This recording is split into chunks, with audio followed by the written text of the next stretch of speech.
Hello students, कैसे हैं आप सब। तो आज का हमारा कंसेप्ट है कोरोजन। तो समझेंगे आज के वीडियो के अंदर किस तरह से आयरन पे रस्टिंग होती है, किस तरह से कॉपर के आर्टिकल्स हैं वो कुछ टाइम बाद ग्रीन हो जाते हैं, कब जो कोरोजन है वो एक प्रोटेक्टिव लेयर की तरह से काम करता है, क्यों आयरन पिलर है जो इतने सालों से खड़ा हुआ है लेकिन अभी तक भी उसके ऊपर रस्टिंग नहीं हुई है, रस्टिंग को प्रोटेक्ट करने के कौन कौन से मेथड्स हो सकते हैं। तो इन सारे बेसिकली कंसेप्ट को क्लियर करेंगे आज के वीडियो में वन बाय वन। तो सबसे पहले स्टार्ट करते हैं कि कोरोजन है क्या इससे।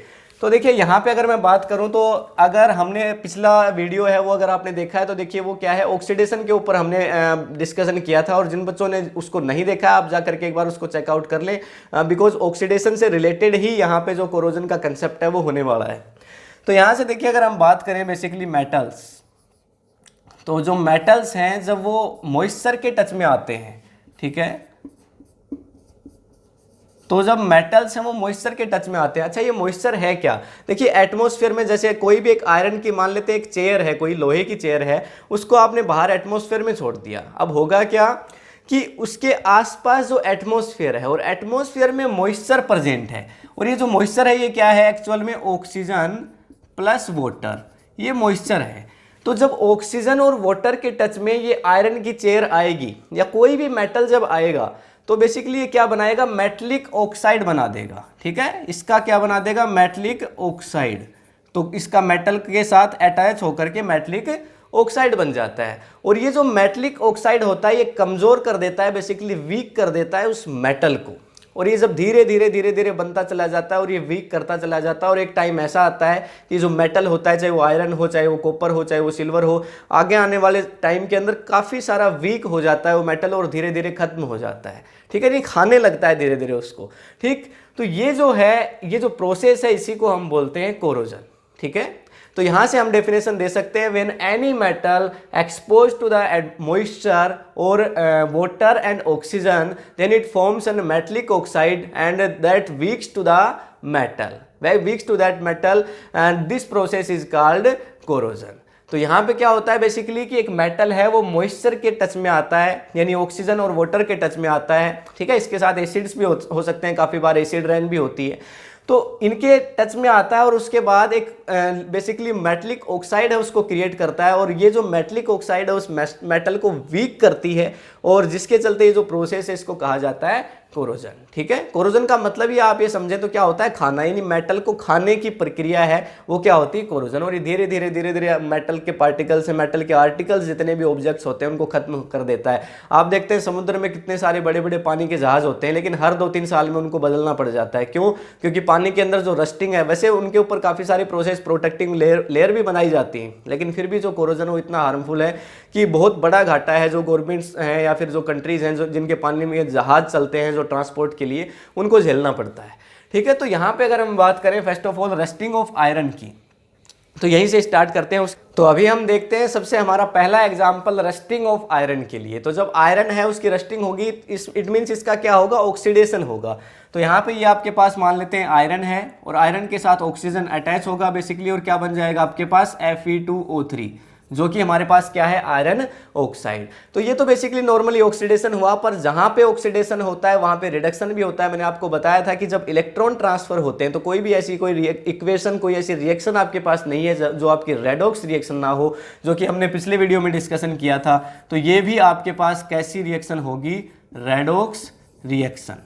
और ये रेडॉक्स रिएक्शन कैसे होगी, इसके लिए हमें इसके दोनों फेजेस को समझना होगा कि किस तरह से इसमें ऑक्सीडेशन होता है और कब इसमें रिडक्शन होता है। तो बेसिकली आयरन जो कि रखा हुआ है, आयरन का ऑक्सीडेशन होता है, और जो एटमॉस्फेयर में जो प्रेजेंट है वाटर एंड ऑक्सीजन वो अपने आप को रिड्यूस करते हैं, उनका रिडक्शन हो जाता है। तो देखते हैं यहाँ पे किस तरह से। तो बेसिकली हम लिख लेते हैं, यहाँ पे आयरन है हमारे पास, तो ये हमारे पास आयरन है, और आयरन क्या होता है, इसकी वैलेंसी होती है बेसिकली +2, और +2 का मतलब क्या है, इसने इलेक्ट्रॉन्स को बाहर निकाल दिया है। ठीक है, यानी कितने इलेक्ट्रॉन्स को, 2 इलेक्ट्रॉन्स को बाहर निकाला, और अब मैंने 2 आयरन्स को लिया है, तो बेसिकली ये क्या करेगा, कितने इलेक्ट्रॉन्स को बाहर निकाल देगा, 4 इलेक्ट्रॉन्स को बाहर निकाल देगा। ठीक है, इसने क्या किया, 4 इलेक्ट्रॉन्स को अपने पास से बाहर निकाल दिया। तो इट मीन्स इसका क्या हो गया, यहाँ पे ऑक्सीडेशन हो गया। तो इसने 4 इलेक्ट्रॉन्स को बाहर निकाला तो इसका क्या हो गया, ऑक्सीडेशन हो गया। अच्छा, इसके बाद क्या होगा, यहाँ पे देखिए जब इसने इलेक्ट्रॉन्स को बाहर निकाल दिया तो यहाँ पे क्या फॉर्म होगा आपके पास, 2Fe+2 +2 क्यों आया? क्योंकि कितना, देखिए क्या किया, यहाँ से एक आयरन ने 2 इलेक्ट्रॉन को बाहर निकाला, दो आयरन ने कितने इलेक्ट्रॉन को बाहर निकाला? 4 को। तो इसलिए ये मैंने क्या लिखा है, +2 लिखा है। तो हर एटम ने, हर आयरन के एटम ने क्या कर दिया है, 2 इलेक्ट्रॉन को बाहर निकाल दिया है। ठीक है, तो इसका मीन्स बाहर निकाल दिया तो ऑक्सीडेशन हो गया है। अच्छा, अब देखिए इसके बाद क्या करेंगे, ये तो ऑक्सीडेशन हो गया। अब दूसरा हमारे पास क्या है, देखिए ऑक्सीजन। अब मॉइस्चर की बात कर लेते हैं, तो ऑक्सीजन है, ठीक है, प्लस वाटर है, ठीक है, और प्लस यहाँ पे क्या है आपके पास, जो इलेक्ट्रॉन्स इसने निकाले हैं वो आकर के अब इस मॉइस्चर के साथ ऐड हो जाते हैं। हमने ये तो देखा कि आयरन की और मॉइस्चर की रिएक्शन से ही तो रस्टिंग होती है। तो यहाँ पे ये तो आयरन हो गया, आयरन ने तो क्या किया, 4 इलेक्ट्रॉन्स को बाहर निकाल दिया, और अब ये जो मॉइस्चर है ये इन 4 इलेक्ट्रॉन्स को गेन कर लेगा। ठीक है, तो यहाँ पे हम कर देते हैं 4 इलेक्ट्रॉन्स को इसने क्या कर लिया, गेन कर लिया, और इसके बाद ये क्या बना देते हैं, यहाँ पे 4OH माइनस। इम्बैलेंस है, आप बैलेंस कर लेंगे, बेसिकली ये हाफ एंड हाफ पार्ट्स हैं रिएक्शंस के, तो इसलिए यहाँ पे इम्बैलेंस है। तो ये हो गया आपके पास रिडक्शन, बिकॉज क्या हो गया, यहाँ पे इलेक्ट्रॉन देखिए इसने ऐड कर लिए अपने अंदर। जब इलेक्ट्रॉन ऐड कर लिए तो क्या हो गया, रिडक्शन हो गया। और मैंने बोला कि आपके पास जो रस्टिंग है वो क्या है, रेडॉक्स रिएक्शन है। ठीक है, तो इट मीन्स क्या हुआ, देखिए ऑक्सीडेशन भी हुआ, रिडक्शन भी हुआ। अच्छा, तो इसकी जो फाइनल इक्वेशन आपके पास होगी वो क्या हो जाएगी यहाँ से, तो देखिए हम क्या करते हैं, ये आपके पास जो आयरन है ये आपके पास ठीक इसी तरह आ जाएगा, इलेक्ट्रॉन से इलेक्ट्रॉन कैंसिल आउट हो जाएंगे, देखिए plus and minus cancel out होंगे। उसके बाद यहाँ पे देखिए ये वाटर है, ये ऑक्सीजन है, ये आयरन है, तो इनको ठीक इसी तरह से हम राइट डाउन कर देंगे। तो ये आपके पास हो गया 2Fe प्लस, यहाँ पे देखिए क्या है, ऑक्सीजन, एंड प्लस यहाँ पे क्या है, वाटर। ठीक है, तो यही तो था, आयरन ने मॉइस्चर के साथ यानी ऑक्सीजन और वाटर के साथ रिएक्शन करी। ठीक है, अब इसके बाद क्या होगा, क्या फॉर्म किया, तो यहाँ से देखिए जो है हमारे पास राइट डाउन कर देंगे, तो 2Fe प्लस 2। ठीक है, और उसके बाद देखिए ये क्या है हमारे पास, 4OH माइनस। ठीक है, तो ये हम बेसिकली कंसेप्ट क्लियर कर रहे हैं, देखिए 2Fe2 प्लस है, प्लस 4OH माइनस है। ठीक है, अब इसके बाद देखिए क्या होगा, यहां से ये जो आपके पास फॉर्म हुआ है, तो हम इसको किस तरह से राइट डाउन कर सकते हैं, हम इसको कुछ इस तरह से राइट डाउन करेंगे कि यहाँ पे आपके पास क्या हो जाएगा, 2Fe एंड OH, और यहाँ पे हम कर देंगे बेसिकली 2। तो 4OH थे तो हमने इसको कुछ इस तरह से राइट डाउन कर दिया, 2Fe हमारे पास रह गया है। ठीक है, तो हमने इसी को हमने राइट डाउन किया है इस मेथड से। और अब इसके बाद देखिए क्या होगा, यहाँ पे इसके आगे थोड़ा सा और चलेंगे तो हम इसको राइट डाउन कर सकते हैं, या फिर आगे लिख देते हैं, चलिए। तो यहाँ से देखिए और इसको हम आगे क्या राइट डाउन कर सकते हैं, Fe2O3 डॉट, और डॉट का मीन्स क्या है, देखिए अभी समझेंगे, NH2O। ये डॉट का मीन्स क्या है कि यहाँ पे बेसिकली जो क्रिस्टलाइजेशन होता है, तो ये वाटर के पार्टिकल्स है ना, ये इसमें मल्टीप्लाइड है। ये वाटर है ना, ये डायरेक्टली इसके साथ रिएक्शन में अटैच नहीं है, ये क्या हो रहा है, इसके साथ मल्टीप्लाई हो रहा है। ये आयरन की सरफेस है और उसके ऊपर इस तरह से वाटर है वो एडेड है, ये वो मल्टीप्लाई हो रहा है उसके साथ, समझ गए ना बात को। तो देखिए क्या हुआ, ऑक्सीडेशन हुआ, यानी आयरन ने अपने इलेक्ट्रॉन, देखिए आयरन बाहर पड़ा था, खुले में आयरन पड़ा हुआ था, उसने अपने इलेक्ट्रॉन दे दिए, ऑक्सीजन को दे दिए, ले जा, क्योंकि आयरन की तो नेचर है, वो क्या करेगा, हर एक आयरन एटम है बेसिकली +2 और +3 वैलेंसी को शो करता है, तो इसने 2 इलेक्ट्रॉन दे दिए। ठीक है, कि क्योंकि इसे तो स्टेबल होना था, और जो मॉइस्चर था उसने इन इलेक्ट्रॉन्स को ले लिया, तो आयरन का तो ऑक्सीडेशन हो गया और इस मॉइस्चर का रिडक्शन हो गया। ठीक है, अब इसके बाद हमने 4 इलेक्ट्रॉन से 4 इलेक्ट्रॉन को कट डाउन कर दिया, क्योंकि ये तो बैलेंस होने के लिए थे। उसके बाद देखिए यहाँ पे 2Fe और 2 और H2, और इन दोनों को मिला करके हमने क्या लिख दिया, 2FeH2O। और उसके बाद हम इसको किस तरह से राइट डाउन कर सकते हैं, Fe2O3, उसके बाद अगेन, एंड यहाँ पे मल्टीप्लाई में NH2O, और ये जो हमारे पास बना ये क्या है, ये ही रस्ट है, ये आपके पास क्या है, रस्ट है। ठीक है, तो बेसिकली रस्टिंग ऑफ आयरन की जो प्रोसेस है ये आपकी कंप्लीट है। ठीक है, इसके अंदर अगर कोई क्वेश्चन आता है तो आप यहाँ से, आप बेसिकली अगर पूछा जाए आपको कि रस्टिंग ऑफ आयरन किस तरह से होता है और क्या इसकी कंप्लीट प्रोसेस होती है, तो आप इसको राइट डाउन कर सकते हैं, आपके जो मार्क्स हैं वो कट डाउन नहीं होंगे। ठीक है, तो ये रस्टिंग ऑफ आयरन के लिए हो गया। और ऐसे आयरन आर्टिकल्स को तो आपने बहुत देखा होगा कि रस्टिंग होते हुए, तो अगर आप स्क्रीनशॉट लेना चाहें तो ले सकते हैं। ठीक है, उसके बाद देखिए अगर हम बात करते हैं तो कॉपर की, तो अभी देखिए कॉपर की रस्टिंग की बात करेंगे हम लोग। तो कॉपर पे किस तरह से जो रस्टिंग है वो फॉर्म होती है, तो यहाँ पे देखिए सेम प्रोसीजर होगा, मेटल है वो ऑक्सीजन के साथ रिएक्शन करेगा। आपने देखा होगा कॉपर के जो आर्टिकल्स होते हैं वो ग्रीन कलर के हो जाते हैं। ठीक है, काफ़ी समय तक पाइप्स वगैरह है, एसी वगैरह के जो पाइप्स होते हैं वो भी ग्रीन कलर के, जो उनके ऊपर एक ग्रीन कलर का सब्सटेंस जमा हो जाता है।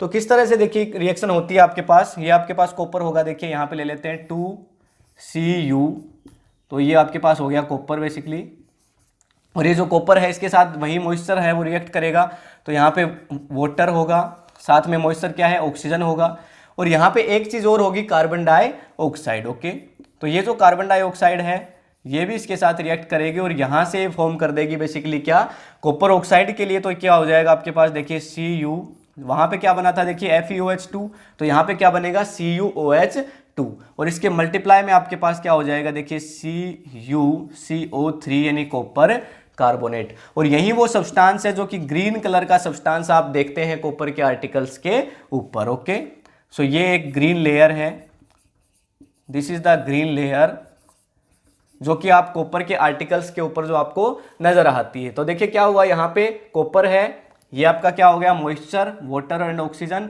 और साथ में एक बात और याद रखनी है इसके लिए, कार्बन डाइऑक्साइड। और क्या होगा देखिए यहाँ से ये कॉपर हाइड्रोक्साइड, जैसे उसमें आयरन हाइड्रोक्साइड बना था आपके पास, ठीक वैसे ही इसमें क्या हो गया, कॉपर हाइड्रोक्साइड, और डॉट यहाँ पे, वहां पे क्या था देखिए मल्टीप्लाई में H2O था, और यहाँ पे आपको क्या याद रखना है, कॉपर कार्बोनेट। ठीक है, और ये वो यही वो सब्सटेंस आपको पूछ लिया जाए डायरेक्टली भी एग्जामिनेशन में कि जो कॉपर का एक ग्रीन कलर का जो सब्सटेंस जमा हो जाता है उसका फॉर्मूला क्या है, तो ये फॉर्मूला होगा आपके पास CuOH2.CuCO3। ठीक है, तो ये बेसिकली इक्वेशन हो गई कॉपर के आर्टिकल्स के लिए। अभी उसके बाद देखिए अगर हम बात कर लें सिल्वर की, ठीक है, तो सिल्वर के लिए क्या होगा देखिए, आपने देखा होगा सिल्वर के आर्टिकल्स यानी जो चांदी के आर्टिकल्स होते हैं उनके ऊपर भी एक ब्लैक कलर की जो लेयर है वो जमा हो जाती है। देखिए नॉर्मली तो जो सिल्वर है वो एक नोबल मेटल्स की कैटेगरी में लिया जाता है, लेकिन जो नोबल मेटल्स हैं वो देखिए रिएक्ट करते नहीं है किसी के साथ, लेकिन कुछ सल्फर की जो अमाउंट प्रेजेंट होती है वो बेसिकली एटमॉस्फेयर के साथ वो एक्सपोज हो जाती है। तो देखते हैं, देखिए यहाँ पे अगर हम बात करें सिल्वर के लिए तो 2Ag एंड प्लस यहाँ पे हम देख लेते हैं क्या, H2S। तो ये जो H2S होता है ये रिएक्ट कर लेता है नॉर्मली। जो ये जो सिल्वर है ये क्या है, एक नोबल मेटल की कैटेगरी में आता है, तो वैसे तो ये रिएक्ट करता नहीं है, पर ये रिएक्ट किसके साथ करता है, जो सल्फर प्रेजेंट होता है एटमॉस्फेयर में, तो ये जो H2S है हाइड्रोजन सल्फाइड इसके साथ रिएक्शन करेगा और ये क्या बना देगा देखिए यहाँ से Ag2S यानी सिल्वर सल्फाइड और प्लस यहाँ पे हाइड्रोजन H2 गैस है वो रिलीज हो जाती है। तो देखिए क्या होगा, ये जो Ag2S बना है यही आपका ब्लैक कलर का सब्सटेंस है। ठीक है, जो ब्लैक कोटिंग है, जो ब्लैक कोटिंग आपके पास, तो ये जो ब्लैक कोटिंग का फॉर्मूला है किसके लिए, सिल्वर के लिए, नहीं चांदी के लिए, तो ये कौन सा होता है, Ag2S यानी सिल्वर सल्फाइड। ठीक है, तो बेसिकली सिल्वर है वो नॉर्मली जो मॉइस्चर है उसके साथ तो रिएक्ट नहीं करता है, पर ये किसके साथ रिएक्ट करता है, H2S के साथ रिएक्ट करता है, हाइड्रोजन सल्फाइड के साथ रिएक्ट करता है और उसके बाद फॉर्म कर लेता है सिल्वर सल्फाइड और साथ में हाइड्रोजन गैस है वो रिलीज हो जाती है। और ये जो ब्लैक कलर का सब्सटेंस आप देखते होंगे चांदी के जो भी देखिए जो आभूषण वगैरह है, गहने वगैरह भी जो होते हैं, या फिर चांदी के और भी काफ़ी सारे आर्टिकल्स होते हैं, बर्तन भी होते हैं, उनके ऊपर अगर आप देखेंगे तो एक ब्लैक कलर की जो कोटिंग है वो जमा हो जाती है उसके ऊपर। ठीक है, बाद में आपने देखा होगा कि जो पेरेंट्स हैं उनको वो क्लीन करने के लिए भी देते हैं। ठीक है, तो इस तरह की चीज़ें हैं। तो ये बेसिकली आपका आयरन के इसके लिए, सिल्वर के लिए हो गया। अभी अगर हम बात करते हैं देखिए आयरन पिलर के लिए, तो जो आयरन पिलर है, तो देखिए जो आयरन पिलर है उसके अंदर काफी ज्यादा अमाउंट है फॉस्फोरस की प्रेजेंट है, और जो 98% उसके अंदर जो आयरन है, 98% उसके अंदर जो आयरन है वो कैसा है, यहाँ पे प्योर आयरन है। ठीक है, बिल्कुल यहाँ पे आप ये देखेंगे जो पहले का जो लोहा होता था बिल्कुल प्योर अमाउंट का, वो जो लोहा प्रेजेंट है 98% उस आयरन पिलर के अंदर, साथ में उसके अंदर काफी सारी अमाउंट है फॉस्फोरस की, काफी सारी अमाउंट है वो फॉस्फोरस की प्रेजेंट है। जो आज का जो आयरन होता है उसके अगर आयरन की अगर आप बात करें तो यहाँ पे 0.05% जो आयरन जो फॉस्फोरस है उस आयरन के अंदर प्रेजेंट होता है, लेकिन अगर उस वाले आयरन की बात करें तो करीब करीब 1% उसके अंदर प्रेजेंट है। तो आप देख सकते हैं यहाँ पे 0.05% का मीन्स क्या होता है और 1% का मीन्स क्या होता है ना। तो दोनों के अंदर आप डिफरेंसेज उनको साफ देक सकते हैं। ठीक है, तो ये फॉस्फोरस शायद उस टाइम ऐसा हुआ होगा बेसिकली कि अभी भी देखिए रिसर्च है वो चल रही है लगातार। ठीक है, लेकिन फिर भी जो आयरन पिलर है जितनी रिसर्चेज आज तक सामने आई है उनके चलते यहीं पे कंक्लूजन है कि जो आयरन पिलर है उसके अंदर हाई अमाउंट फॉस्फोरस की प्रेजेंट है। और साथ ही इसका एक रीजन और है, और वो रीजन क्या है कि यहाँ पे उसके ऊपर एक लेयर प्रेजेंट है, जो एमिसा वाइटिया की एक लेयर है उसके ऊपर प्रेजेंट है। अमीसा वाइटिया क्या है, बेसिकली अगर हम बोलें अमीसा वाइटिया तो ये आप कह सकते हैं आयरन प्लस हाइड्रोजन, ठीक है, iron plus hydrogen and plus oxygen. तो इसकी एक लेयर है उसके ऊपर प्रेजेंट है आयरन पिलर के ऊपर, और जो उसको रस्टिंग होने नहीं देती है, जो उसको डैमेज नहीं होने देती है, उसको प्रोटेक्ट करती है। तो बेसिकली अभी तक की जो रिसर्चेज हैं कि आयरन पिलर के ऊपर क्यों रस्टिंग नहीं हो पाई है इतने सालों से, ठीक है, नॉर्मली थोड़ी बहुत रस्टिंग है वो हो रही है, पर अभी भी उसको काफी सारे हजारों साल लग जाएंगे रस्टिंग होने में, ठीक है। क्यों? उसके दो ही मेन रीजंस बताए जाते हैं जो अभी तक की रिसर्च है।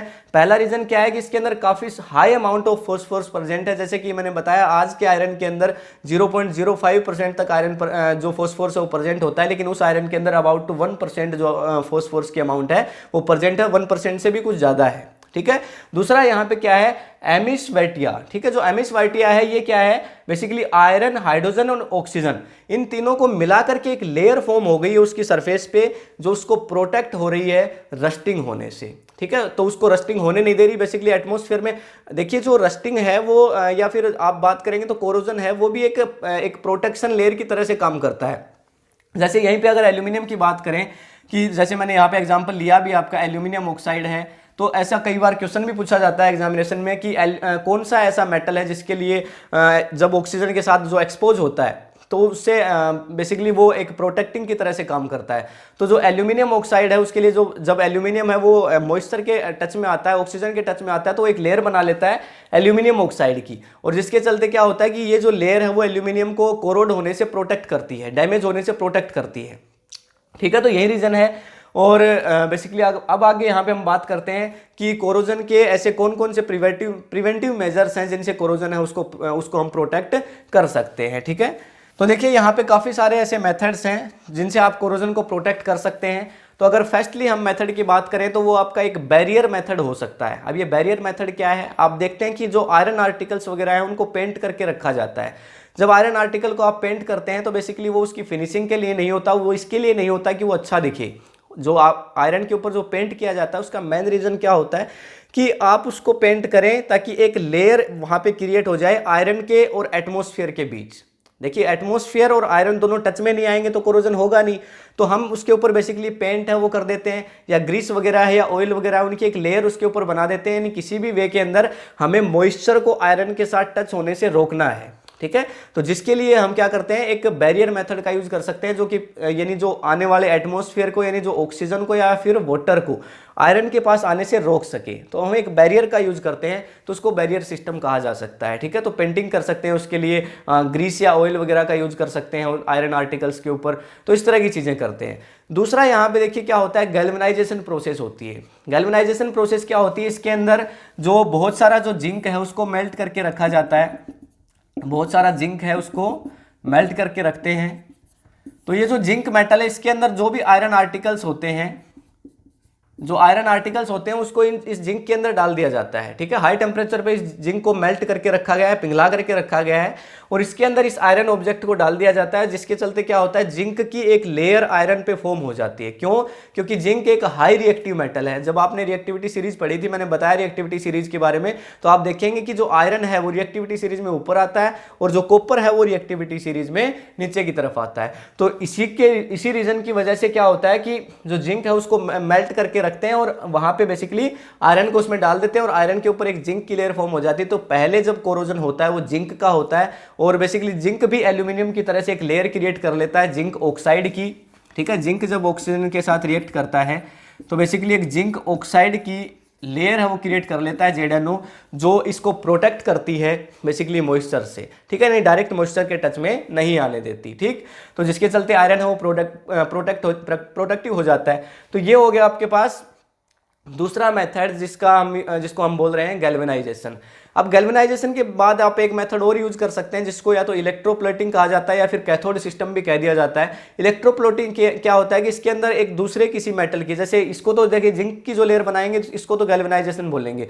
दूसरे किसी, जैसे आप देखते होंगे कि जो साइकिल की रिम होती हैं, बाइक की जो रिम्स होती हैं, या गाड़ियों के टायर, या फिर जो बहुत सारे बर्तन होते हैं, ठीक है, उनके अंदर अगर आप देखेंगे तो एक लेयर वहां पे एक शाइनी सरफेस होती है। तो वहां पे एक एल्यूमिनियम की लेयर उसके ऊपर आयरन ऑब्जेक्ट्स के ऊपर बना, या तो क्रोमियम या फिर एल्यूमिनियम, या तो देखिए क्रोमियम की लेयर होती है या फिर एल्यूमिनियम की लेयर होती है। तो इनकी जो लेयर है वो आयरन के ऊपर बेसिकली बना दी जाती है, और जिसके चलते क्या होता है कि देखिए मेथड तो वही है, बेसिकली मॉइस्चर को आयरन के पास आने से रोकना है, चाहे वो किसी भी वे में रोका जाए, ठीक है। तो इसके लिए क्या होता है कि एल्यूमिनियम और क्रोमियम इस तरह की जो एक लेयर्स है वो बना दी जाती हैं आयरन आर्टिकल्स के ऊपर, जिससे वो दिखने में भी अच्छे होते हैं, शाइनी दिखते हैं, और दूसरा क्या है कि ये प्रोटेक्ट भी करते हैं आयरन को कोरोड होने से। तो इसको आप बोल सकते हैं क्या, ये आपका जो प्रिवेंटिव मेजर है, ये इसको आप इलेक्ट्रोप्लेटिंग बोल सकते हैं, ठीक है। या फिर दूसरा आप क्या इलेक्ट्रोप्लेटिंग हम पढ़ेंगे देखिए आगे आने वाले चैप्टर्स के अंदर, तो ये इलेक्ट्रोप्लेटिंग हो सकती है। और दूसरा यहाँ पे आप इसको जो कैथोड मेथड है वो भी बोल सकते हैं, क्योंकि एनोड के लिए फिर आयरन लिया जाता है और कैथोड मेटल से धीरे धीरे एक लेयर है उसको बना दिया जाता है, तो ये कैथोड मेथड है। उसके बाद देखिए नेक्स्ट अगर हम बात करें तो आयरन को किस तरह से प्रोटेक्ट किया जा सकता है, तो देखिए हमारे पास क्या हुआ, बैरियर मेथड हो गया, दूसरा हमने बात करी गैल्वेनाइजेशन के लिए, तीसरा हमने बात करी जो हमारे पास कैथोड मेथड है या फिर जो बेसिकली इसको हम कह सकते हैं इलेक्ट्रोप्लेटिंग, और जो फोर्थ मेथड हम क्या कर सकते हैं, अलोइंग कर दी जाती है। अलोय क्या होता है, देखिए अगर हम बात करें, जो अलॉयज होते हैं वो क्या होते हैं कि बहुत 2 या 3 जो मेटल्स हैं उनको मिक्स कर दिया जाता है एक दूसरे के साथ, जिससे क्या होता है कि उनकी प्रॉपर्टी है वो इनहेंस हो जाती है, उनकी जो बेसिकली जो उनकी पावर है वो इनहेंस हो जाती है, यानी एटमॉस्फेयर के अंदर सर्वाइव करने की जो पावर है वो बढ़ जाती है। जैसे कि स्टेनलेस स्टील आपने देखा होगा, जो वॉचेस घड़ियां वगैरह होती हैं उनके पीछे भी जो उनके ढक्कन होते हैं घड़ी के, तो उनके पीछे लिखा होता है स्टेनलेस स्टील। काफ़ी सारे आर्टिकल्स होते हैं जो वाटर सप्लाई के पाइप्स वगैरह आते हैं, जो उनके ऊपर भी आपने देखा होगा स्टेनलेस स्टील लिखा होता है। तो इनको 2 या 3 मेटल्स को बेसिकली मिक्स कर दिया जाता है एक दूसरे के साथ, और उनसे यहाँ पे क्या फॉर्म हो जाता है, स्टेनलेस स्टील, और इस प्रोसेस को अलोइंग कहा जाता है। तो ये भी आपका एक प्रोटेक्टिव मेजर है जिससे प्रिवेंट किया जा सकता है आयरन को रस्टिंग से, ठीक है। तो ये कुछ मेथड्स हैं जो कि हमने पढ़े। तो बेसिकली आज के वीडियो के अंदर हमने समझा कोरोजन को, कि रस्टिंग ऑफ आयरन क्या है, होल प्रोसेस को हमने देखा, ग्रीन लेयर जो कॉपर के ऊपर बन जाती है वो किस तरह से बनती है उसको हमने देखा। उसके बाद यहाँ पे जो कोटिंग ऑफ सिल्वर है, सिल्वर के ऊपर जो ब्लैक कोटिंग बनती है वो क्यों बनती है इसको हमने देखा। आयरन पिलर है उसके ऊपर रस्टिंग क्यों नहीं होती उसको हमने देखा। एल्यूमिनियम के लिए किस तरह से जो बेसिकली एल्यूमिनियम ऑक्साइड है वो प्रोटेक्टिव लेयर की तरह से काम करता है, और किस तरह से आयरन को प्रिवेंट किया जा सकता है। ये सारे कुछ टॉपिक्स हैं वो आज के वीडियो के अंदर हमने डिस्कशन किए। तो अगर आपको ये वीडियो समझ आया है, अगर आपको ये वीडियो इन्फॉर्मेटिव लगा है, तो आप अपने फ्रेंड्स के साथ इसको शेयर करें, ठीक है। अगर अभी तक आपने हमारे चैनल को सब्सक्राइब करके नहीं रखा है तो सब्सक्राइब कर लें, बेल आइकन को जरूर प्रेस कर लें, ताकि आगे आने वाले जो नोटिफिकेशन है वो मिलते रहे, ठीक है। तो मिलेंगे नेक्स्ट वीडियो में, तब तक के लिए thank you, have a nice day.